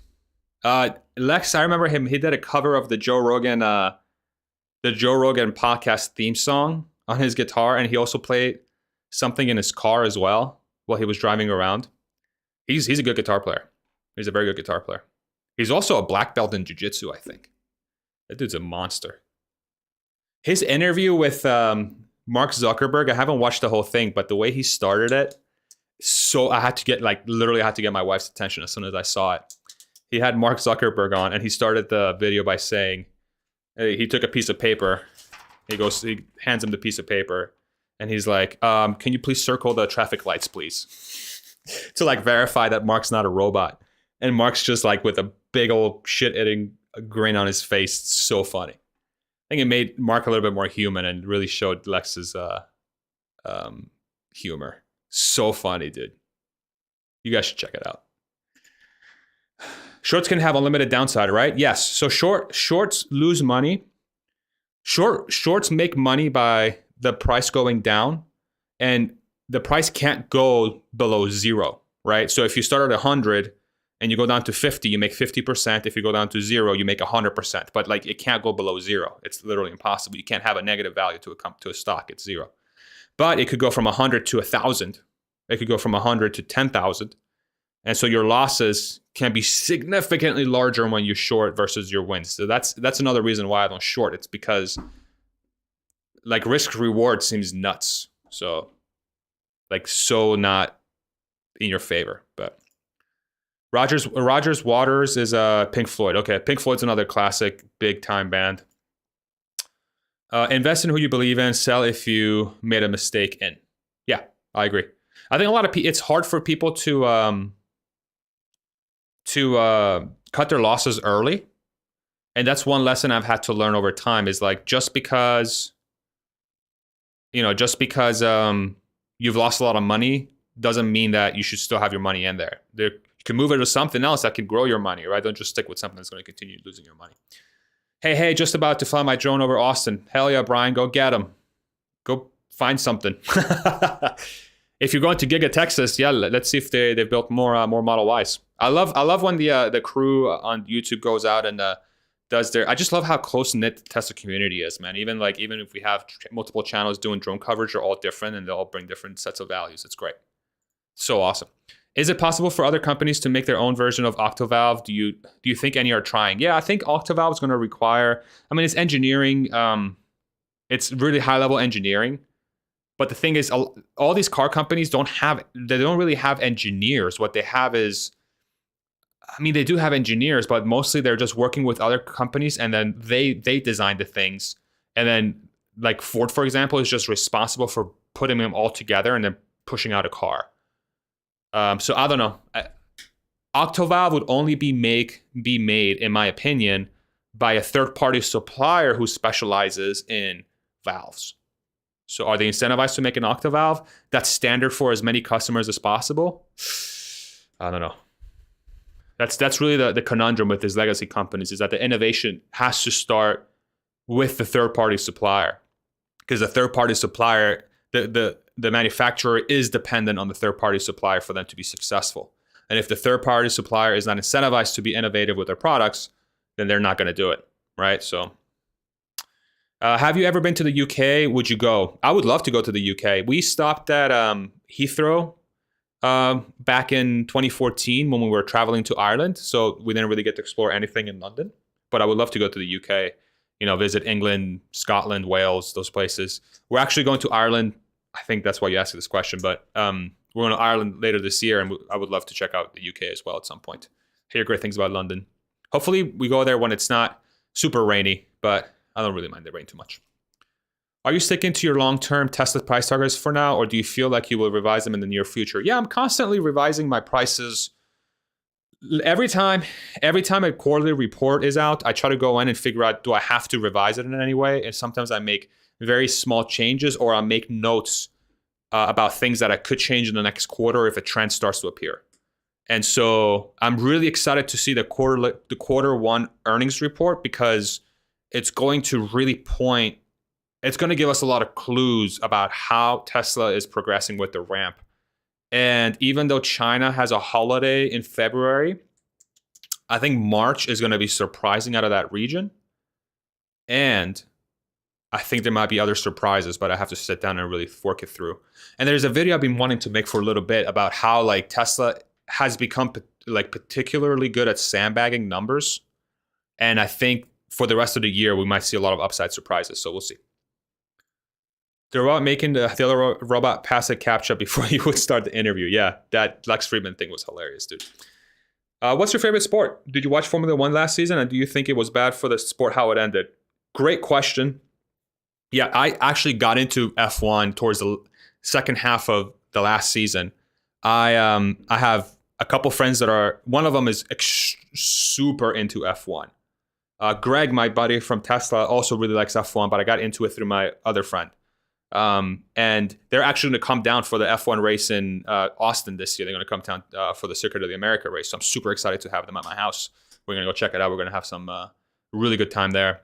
I really enjoyed it. Is it bad for the sport? I mean, I don't know enough about the sport to make a really good statement here, but it seems like they may have bent the rules for the sake of having an exciting finish. I'm not sure if that's good for the integrity of the sport, but I think it might increase their viewership for next year, though, because usually drama works. And the other thing I realized is man, F1 has so much freaking drama, bro. I thought it was just guys racing. No, there's a lot of. It's almost like a telenovela in some cases. It's fun. I really enjoyed. And then obviously the technical aspect of the racing is absolutely mind blowing. So it's awesome. I'm really glad that I started watching it, and I'm probably going to be a fan for the future for a really long time. So great question. If you want to short, just use puts, but the premiums are hefty usually. Yeah, and puts, for those that know, they're options. It's like a call but in reverse. You're betting that the stock's going. You're getting insurance that will earn you money if the stock price goes down. Tesla community is awesome. Thank you all. I agree. Tesla community, the best. What's his face say? DJ Khaled, we the best. You the best. I hate DJ Khaled, by the way. I have my own personal opinions about that. If you short any stock, use a cover strategy to limit losses. Yeah, and so that's a cover strategy is, I think Kathy can probably give more info in the comments, but it's utilizing, I believe, options to do that. Bot and Neuralink from my production will end all disabled people from entrapment. Yeah, that's the beautiful thing. That's the beautiful thing about that technology, is that it's going to give so much freedom to those that haven't been able to have it for a long time or ever. And that's a beautiful thing. What's more human than that? 20 viewers have yet to like this video. Oh my God. It's fine. You guys like it, subscribe it if you're enjoying. If not, that's okay too, as long as you're hanging out. Love you guys. Can't remember if you said this before or not, but a Sandy Monroe interview would be incredible. I think you two would be a phenomenal listen. Thank you, Buck. I appreciate that. Yeah, I would love to talk with Sandy. I did send him an email as my channel was starting, and he never got back to me for more than enough reasons. I'm sure he doesn't need a reason to not get back to me. But yeah, hopefully over time, as the channel grows with your help and you guys recommend the channel to others, I think it'll be easier for me to get some of these bigger guests to come on. And, you know, again, I've been super lucky to have the folks that I've had, but as we continue to sort of navigate the waters and making those connections and networking and stuff, I'm hoping that organically and naturally those opportunities will come up over time. So what would be a good way to get a job with Tesla in Austin? Yeah, so the way, what I always tell people is I have a video on my channel that talks about what are the best things to do to prepare for a job at Tesla, your interview, your resume, stuff like that. What I always tell is you have to be able to show a great ability of problem solving, and you have to be able to quantify the impact that problem solving did. And that problem solving could be anything. It doesn't have to be specialized around engineering or anything. You should be able to quantify anything. So that's what you have to do. So you have to do that, and then that will give you the ability to do that, to have an opportunity to join the team. And that's how Tesla works everywhere. Are you already annoyed by to all the I love your channel comments? No, man. It's something that I never get used to because it's so genuine, and even though it's a written word, like people wouldn't say that unless they really mean it, right? Because I think about the times that I've sat down and I said, I love your channel. And it's like something that like really made me happy or was very valuable for me. And the fact that other people are writing that down for me is like almost mind-blowing. You know, it is mind-blowing, to be completely honest. It's like, it feels, it gives me so much energy, and it gives me so much joy to read those comments. And it oftentimes feels surreal because, again, none of this was planned, but I'm so appreciative, you know? And I can say the same thing about you. I love you guys because I love that you guys are here with me and watching my stuff because, you know, I do put a lot of effort and thought into my videos, but really the purpose is to just get it out. And if it helps one person, great. But then when somebody comes across, it's like, I love your channel, I love what you're doing. I'm like, hell yeah, like it makes me feel really good. So thank you, seriously. I feel the love, and yeah, and I want to give you guys the love back. And one of the main reasons why I'm honestly doing these weekly live streams is because I want to make sure that those of you that do spend that time and do support the channel, either through watching it or through Patreon or joining the channel or sharing it with your friends or subscribing or whatever, I want to give you guys a platform so that you and I can be a little bit closer to give you guys that time, you know, that I feel like that's the least thing the smallest thing I can do. And over time, as we grow, I'll figure out better ways to sort of get closer together, you know. But yeah, I really appreciate you guys. Yeah, you guys are awesome. You guys are awesome. If I could give each of you a hug right now through this camera, I would. Maybe in the metaverse one day, if all of us are brave enough to try it. Verstappen refused to take a knee. I do not support him. F1 needs to move on somehow, but it's fossil fuel shit. So yeah, that's part of the drama stuff that I was talking about earlier. I helped boo DJ Khaled off the stage at EDC Las Vegas 2017. Nice, McKay. Thank you. Well done. Do you believe in any conspiracy theories? Do you believe the official story of 9/11? Yeah, I'm not a huge conspiracy theory guy. I'm more of a let's try to be logical about everything that happened. So yeah, I don't tend to really, you know, follow those things very much, to be completely honest. Much love, TJ. Thank you very much. Love your channel. You're so smart and likable, dude. LOL. Thank you, man. Thank you. Thank you, Koki. Thank you, Kenneth. Will racing someday allow EVs? I think they already have a Formula E, like a F1 for electric vehicles, I believe.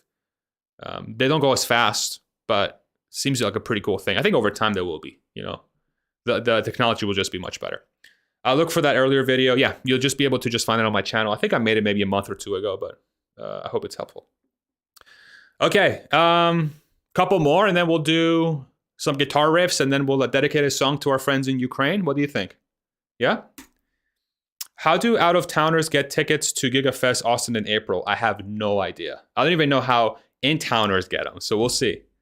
We'll see how that happens. How cool would a self-driving NASCAR race be? That would be nuts because I wonder if there will be more accidents or less accidents. You know? It's almost like what's the AI tuned to? Is it tuned to maximum safety or like maximum aggressiveness? Oh, that would be, you know what? That would be sick. Because I bet you the maneuvers they'll do are like completely out of this world. But then, you know, I think the first initial races are going to be crazy because they'll like be freaking crashing into each other. You have these massive crashes. And of course, there's not going to be a driver. So you can have these spectacularly insane crashes that if it was a person in there, you would be like worried for the person. But then with a full self-driving NASCAR car, you'd be like, holy crap, that was awesome, right? So that would be, yeah, I think I would really very much enjoy that. I got into NASCAR a few years ago. I like NASCAR. NASCAR's fun. It's like, and when I went to my first NASCAR race, this was in Delaware. I forget the track name. It was like this very small oval. And I, you know, had an initial thing like, oh, I'm going to go out with all these rednecks and everybody's going to be, you know, drunk and I'm Middle Eastern. So people are going to be pointing at me like, oh, who's this brown guy? You know, blah, blah, blah. But dude, they're so nice. And everybody's just having a great time, dude. And everybody's got like a ice chest full of beer and ice. And they're like, yo, come get a beer. Let's hang out. I was so freaking drunk. Whoa. And I remember when they first like went around the race, when when the green light goes off, I guess, or the green flag. And like the first turnaround, it was so loud. And there's like gravel and crap like being kicked off from the track, and it like hit my face and my ear, or like my eyes. I wasn't wearing any eyeglasses, and then I started wearing them after that happened. It's just it's sensory overload, and I can see how it can be exciting. And then if you have a cooler full of beer next to you, and you're just getting wasted while you're watching that, I don't know. Seems pretty fun. How can we keep our planet safe from wars? Most efficient and humane way, please. No nukes. Yeah, I actually want to do a video about this. I think the 4680 battery and renewable energy long term is a big variable for this, but I'm still trying to put the data together and like my thoughts together to figure out how this could be. So, but I think renewable energies, energy independence, and localizing energy production is by far one of the biggest tools we can use to do that. Kathy, thank you so much for the super chat. Appreciate you very much. Thank you, Kathy. Thank you. Much love, brother man. Seeing more Hertz stories, getting more volume of Teslas after seeing your tweet. Yes. Much love to you too, Diggs. Thank you for being a member and always hanging out with us. Yeah, I think the Hertz stuff is, I think it's going to be an interesting story for Q1. I think it's going to really bolster Tesla's volumes and profitability because they're going to be able to deliver those in bulk, which means that it's going to save them the logistics cost of having to reroute some of these cars to multiple places, whereas they can send, 10 truckloads or more to a specific location. That's really helpful to mitigate costs. It's not going to be, it's not going to be like a tremendous savings, but it's definitely going to be a few bucks. But those could be a few million or tens of millions. I'll have to sit down and do the actual math, but if say you save, $1,000 per car per logistics, per because of that bulk shipment, conservatively, and they're shipping 100,000 cars, right? So that's a million, 10 million, 100 million. So if they're shipping 100,000 cars to Hertz in Q1, I don't know if they're going to ship all 100,000 in one, but that could be $100 million saved that will go straight to the bottom line. So it's an interesting thought exercise. Okay. All right. Should we do some riffs? All right. Let's do some riffs, yeah? Okay. Killing in the name of... Let's see if I can remember how to play that. Let's throw on the guitar. Okay. Let me take these off. Okay. Then we're gonna... Let's see. Properties. I got to put on my my dorky headsets. We're gonna go default. Okay, then we got audio properties. We're good. Okay, very good. I think we're set up. All right.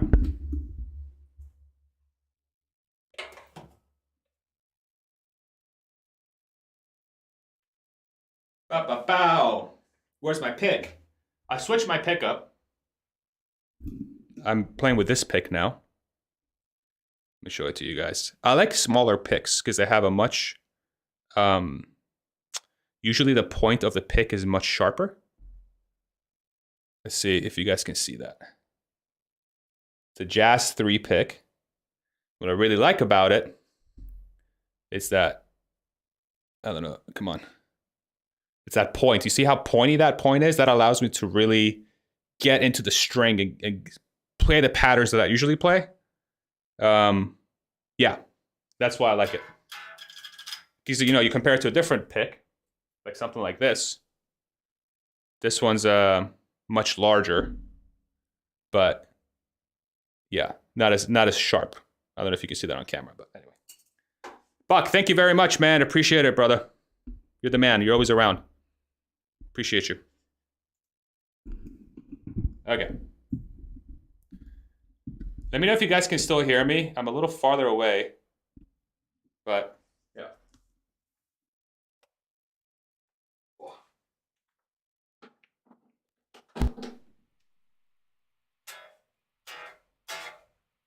Okay. Can you guys hear the guitar? You should be able to.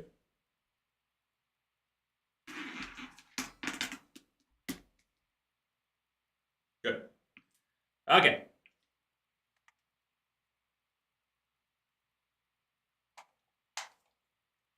All right. Now, I can hear myself as well. Ooh. Okay. Riffage time. What was the killing in the name of?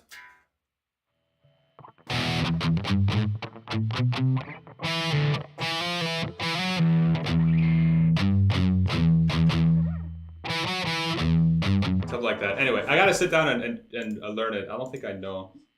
And I don't want to sit for the next 10 minutes and learn a riff. Unless you want to see me learn a riff live, I'll do it. But I feel like we'll start with a riff game, and then we'll go from there. Oh, it's drop D. Okay. Actually, this guy right here is detuned. You know what? I'm gonna play on that guitar because I haven't played for that guitar for you guys before. Let me do that.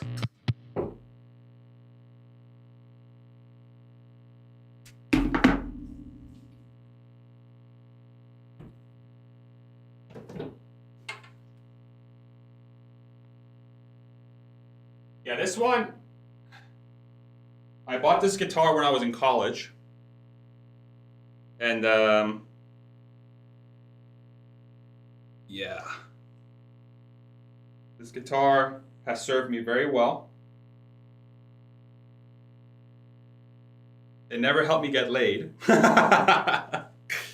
But it has served me very well. Oy. Actually, I'm pretty sure, don't tell this to my wife, but I'm pretty sure the first time I ever kissed my wife was after I played her something on this guitar. I don't know if she remembers that or not. I'm sure she does. So I guess maybe that helped me get laid. But damn, that is low. That is out of tune, boys. Let me fix this real quick.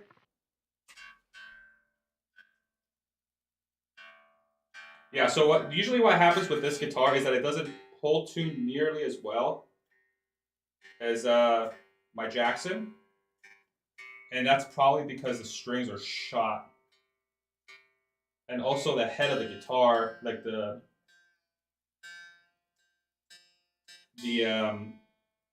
things that you use to tighten the strings. That's as good as it's gonna get.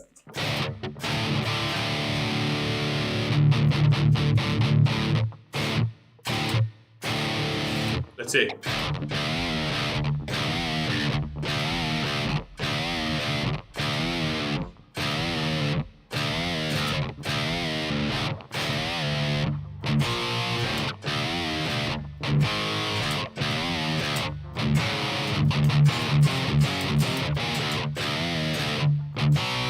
I think I gotta use this tone here.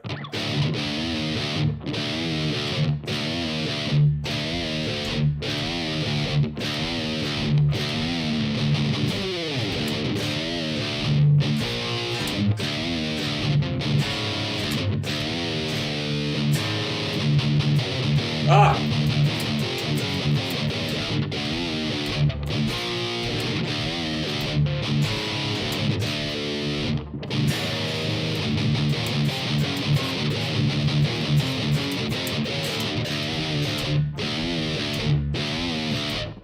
Yeah, I love it when it's like the balls, in a D song.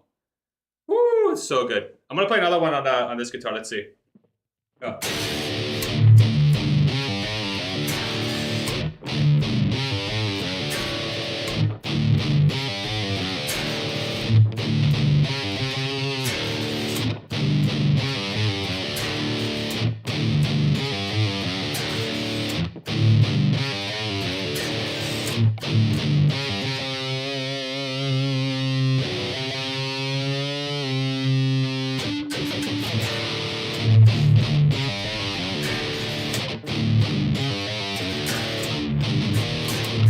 Yeah, sad but true, baby.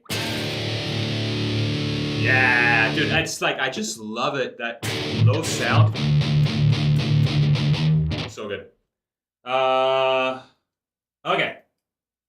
If there's any Gojira fans in the house, this is a rough riff to play.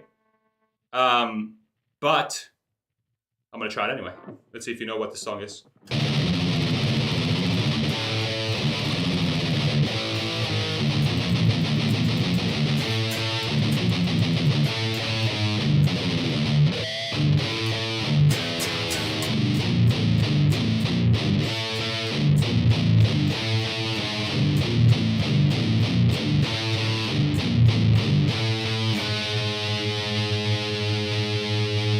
Anybody know that song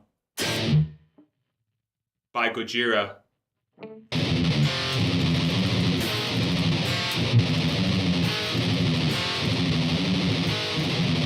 Something like that. The Heaviest Matter in the Universe by Gojira. All right, let's get into the more popular stuff. Give you guys a little bit of a, whatchamacallit, deeper cuts. Okay.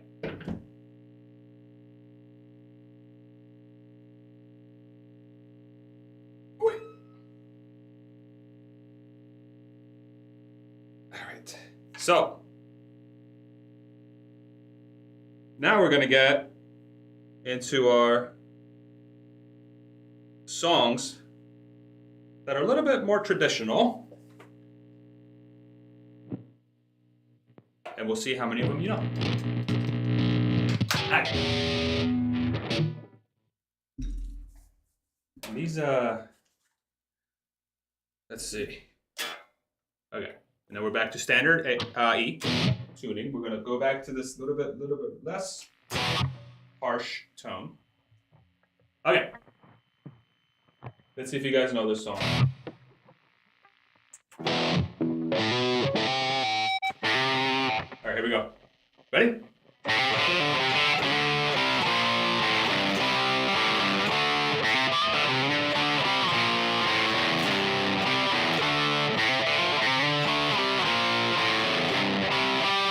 How's it go again?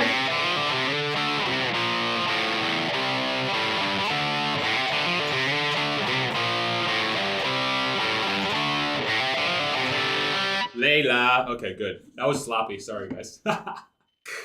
Good. All right. Here's the next one.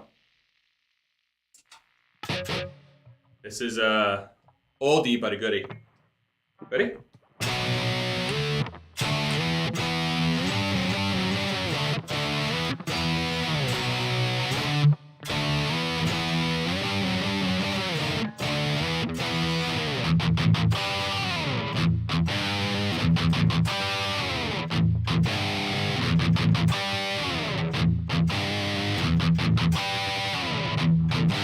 Yes, Iron Man.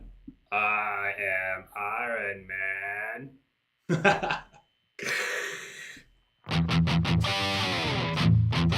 Such a classic frickin' riff. So good. All right. This one's going to be sloppy as well, but we're going to try it anyway. Ready?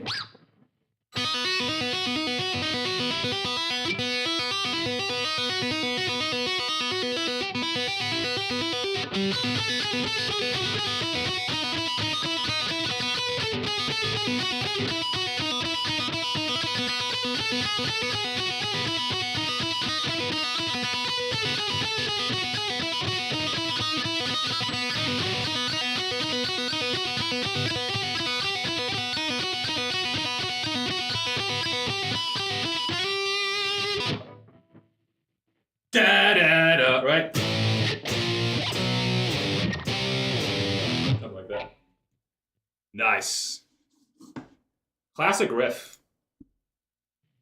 Dun duh. I never know if I should pick it.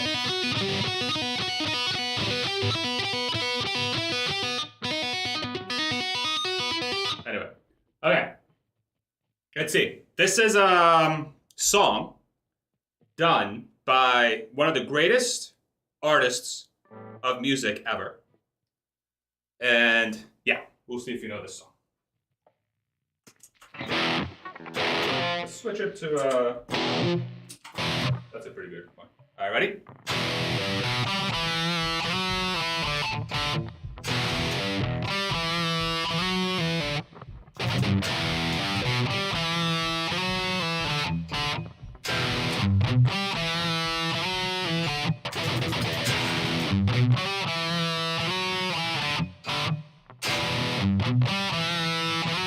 What's the song?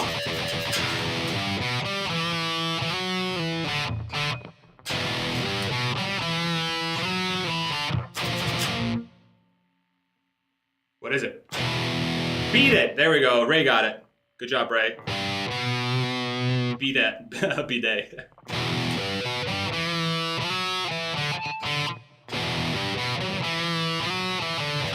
Such a simple riff, but again, it's like so catchy, right? Very good, guys. Well done. Okay. Eddie Van Halen. Yeah, maybe I'll learn Eruption in like 5 years and play for you guys. Okay. Next song.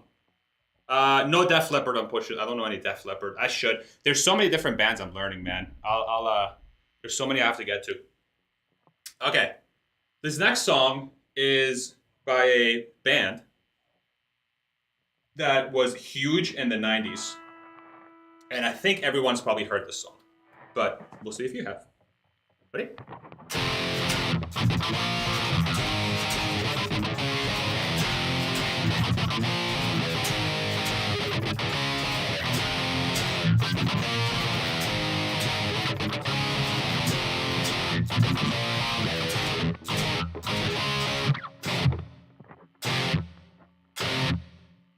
Yeah.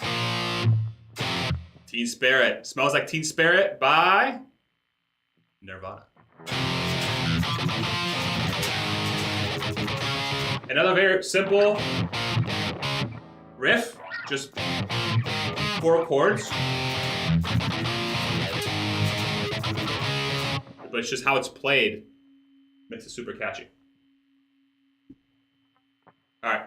McKay's just, yeah, you guys are on it. McKay and Kathy are killing it. Everybody's killing it. Okay, here's the next one.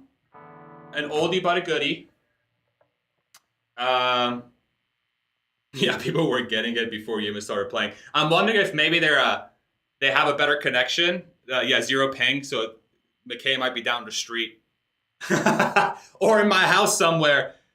And they're hearing the song before it even gets to you guys, so. Okay. I'll play it for a little bit. Yeah. Okay, what's the next one? Okay. Here we go. Another oldie, but a goodie.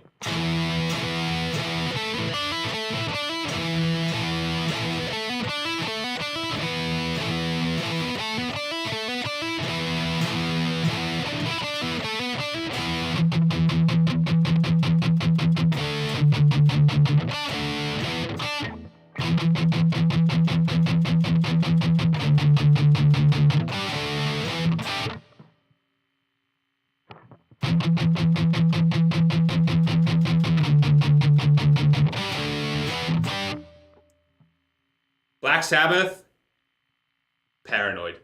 McKay's crushing it. Got that zero ping. Well done. Well done, well done. Okay. You guys are good. We have a lot of guitar fans in the house. I like it. I like it.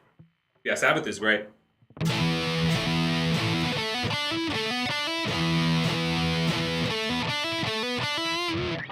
Such a cool riff.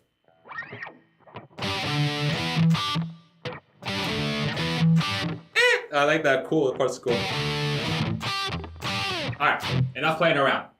Okay. This song is by a band named after a state. Ready?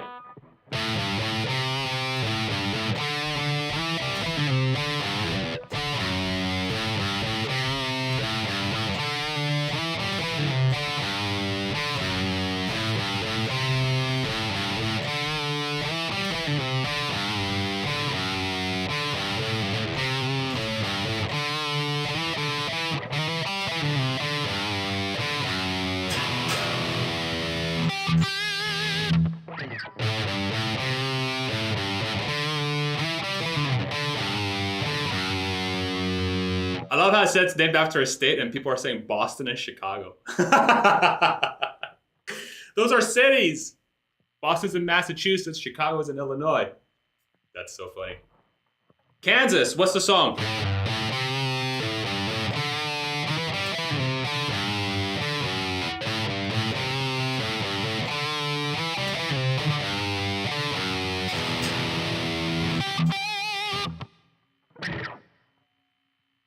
You guys don't know the song? 10 more seconds.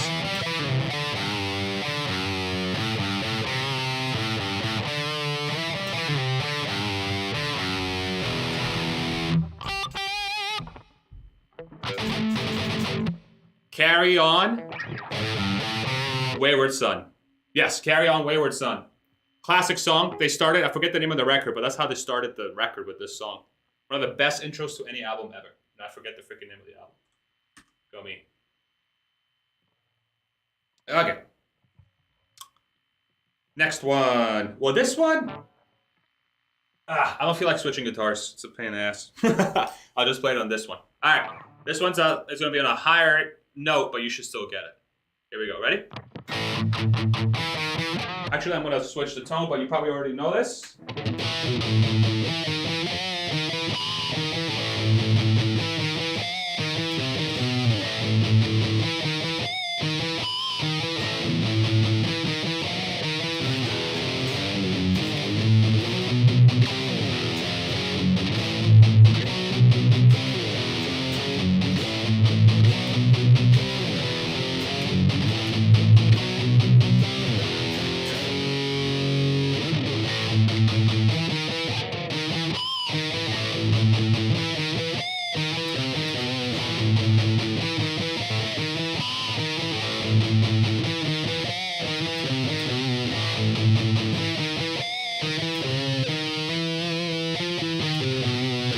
Cemetery Gaze, Pantera, very well done.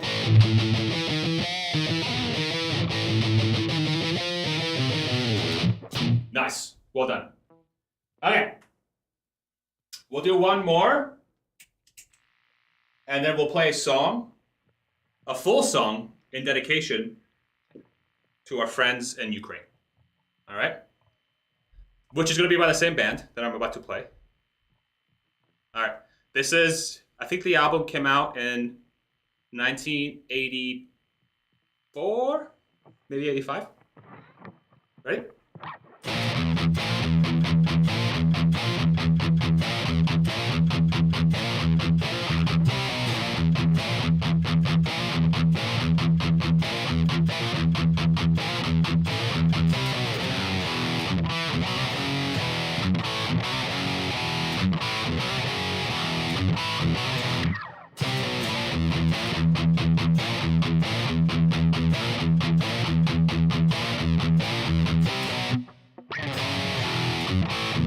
You know what it is?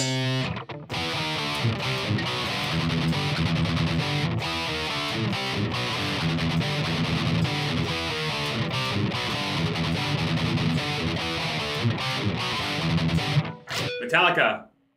Ride the Lightning album. What's the song? Oh yeah, Ride the Lightning album. It's Ride the Lightning. Ride the Lightning.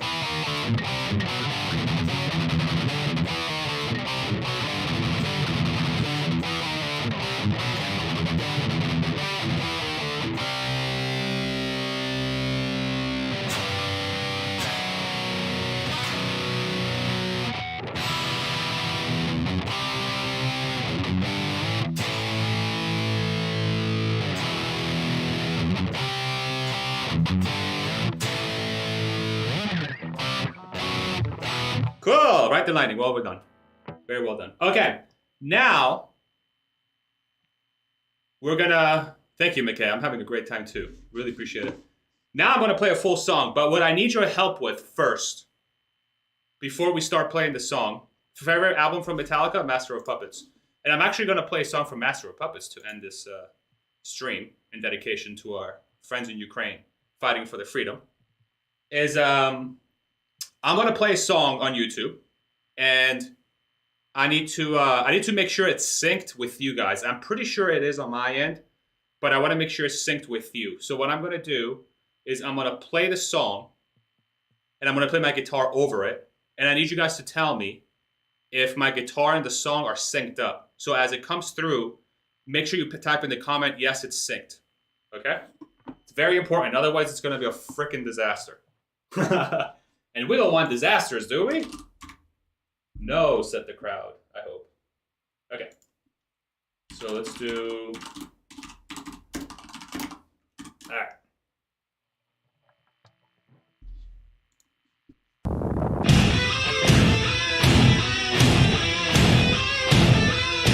Okay. Let me just... You gotta confirm to me that it's synced, okay?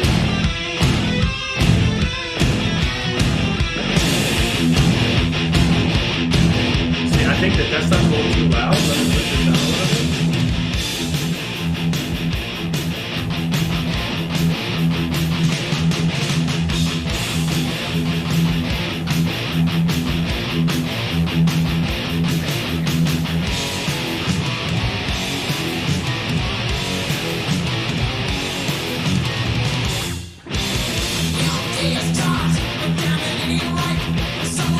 How's the volume? Can you guys hear me again?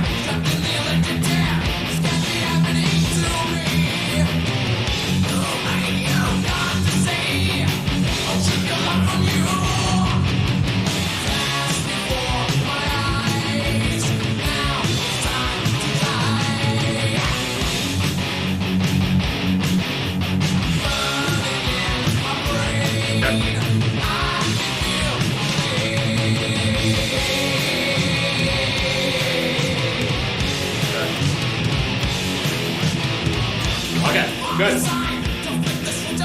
All right, if we're synced, we're gonna start. So, I dedicate this song to the people of Ukraine. It's my favorite song, and I know there's a ton of people, a lot of Metallica fans in Ukraine. And I actually follow a YouTuber who is in Ukraine. His name's Andrei Vilasenko, I believe. Visalenko. Let me just make sure I got his name right. Because I feel for him.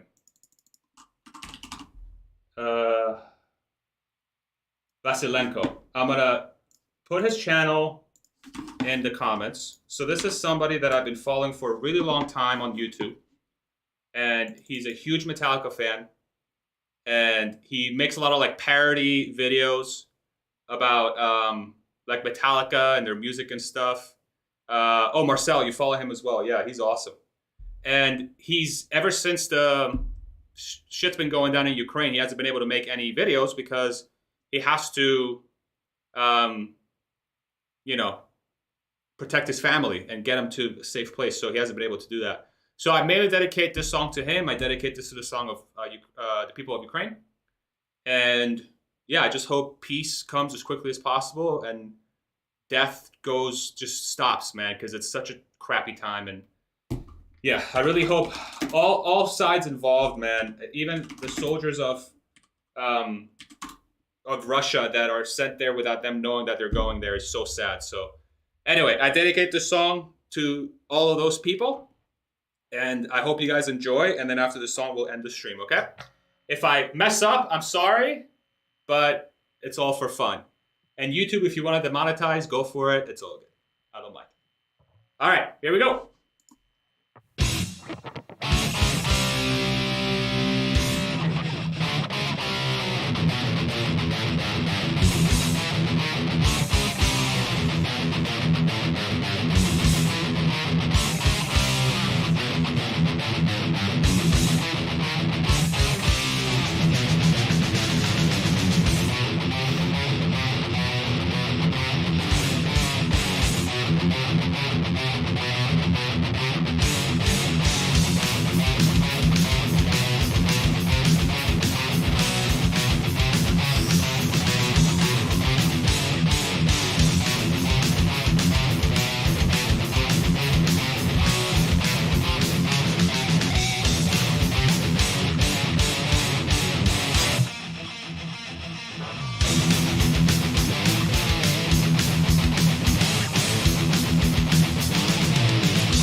Just a warning, I don't know the solo.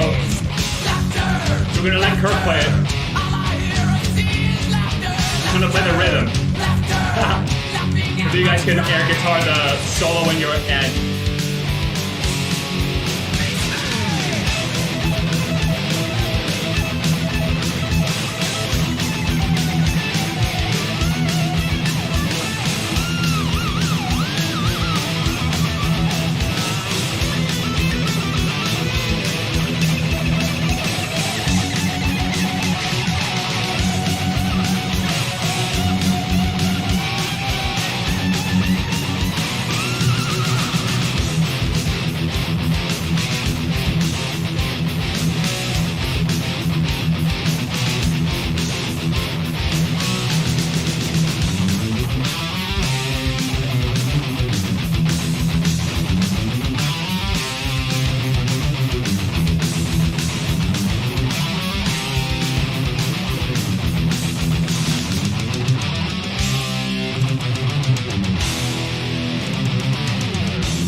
Sing it with me. Master! Master!